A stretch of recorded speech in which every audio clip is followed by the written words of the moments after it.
Hey everyone, this is Ross again, and I'm going to show you guys how to make the lead synth for Calvin Harris' song Bounce. Here's what it sounds like.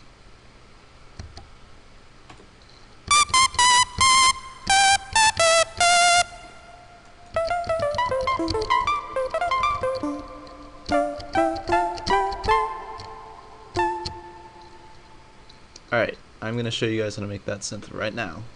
So first thing you gotta do is first do File New Sound.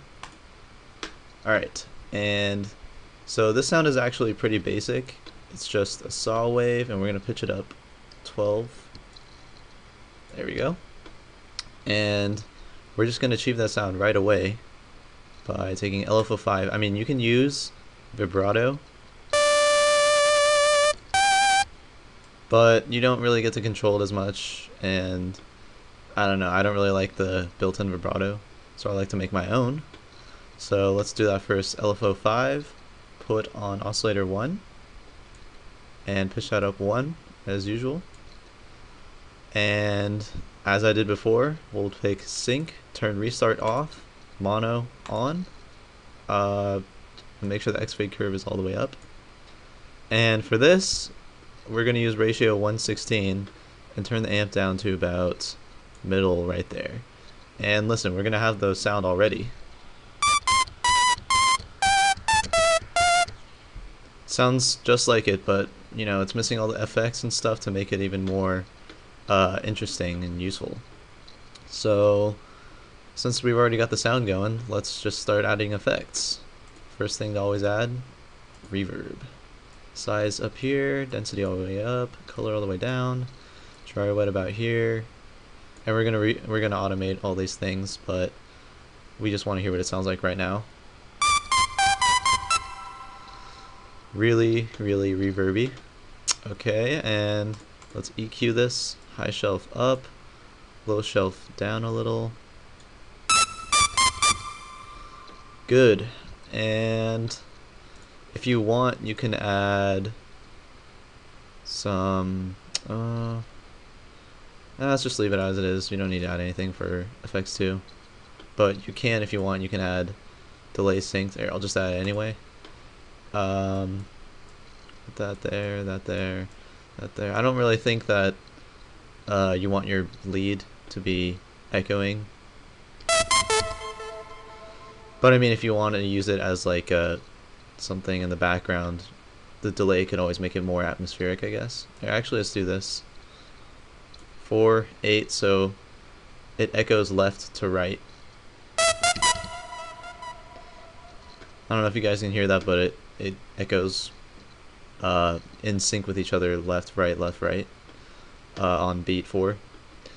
So, but I'm just going to turn that off for the rest of this.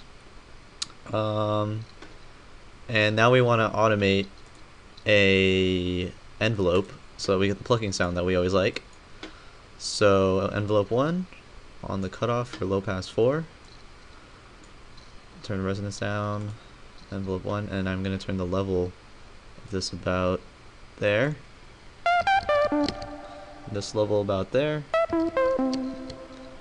And we're going to automate this level all the way up there. And this level almost all the way up about there. And sounds good. And we also want to automate the reverb down because you don't want too much reverb you don't want the reverb just like muddying up your mix. So let's hear it now. Sweet. A little of that cut off. And one more thing to make the sound more interesting. Let's turn that off. Just for this one in particular, I like to add sample and hold, which is a fun little distortion insert that kind of makes your sound. It adds a chunky distortion to it, I guess, so it sounds more video game-y, or I don't really know how else to describe the sound. It's just when you hear it, you'll know what I mean. Let's hear it now. It makes it more chunky, I guess. I don't know how else to describe it. You'll hear it a lot, in Porter Robinson songs. AU5 uses it a lot. It's pretty useful for a lot of things, so I really recommend you experiment with sample and hold. Anyway, we're gonna automate that down because I'm just gonna demonstrate what happens if you boost the cutoff and you still have sample and hold on. You can still kind of hear the chunkiness when you boost the cutoff all the way, and it kind of messes up the sound. This is with it off. This is with it on. It just kind of, because what it's doing is it's sampling and holding at really high frequencies, and it's just adding like noise, but a really nasty sounding noise. So we don't want that. So that's why I always automate it off. Here we go. I pushed it about to where my pointer is, right there, past, so that when we boost it to about halfway, it's all the way off, because we don't want sample and hold once it starts getting more and more built up. So this is what it's going to sound like when we start boosting it. So you can hear how it kind of fades off, but when you have lower cutoff, it's more noticeable. So it adds that kind of chunky kind of distortion, so that always makes things more interesting. Oh, I forgot to add resonance. There we go.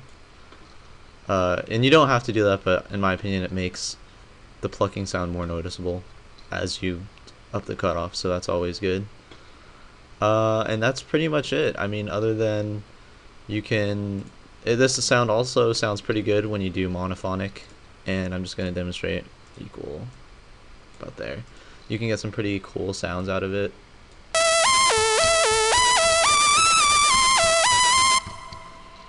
Honestly, it's just a saw wave, but the vibrato is what's making it, sound so cool. So, it sounds pretty cool as monophonic, but just for the sake of bounce, we're just gonna leave it as polyphonic. Oh, I also forgot. Actually, we can leave the master volume where it is, I think, but you can adjust that yourself when you make it. And don't forget to save it as bounce. So thanks again for watching, and I will see you guys next time.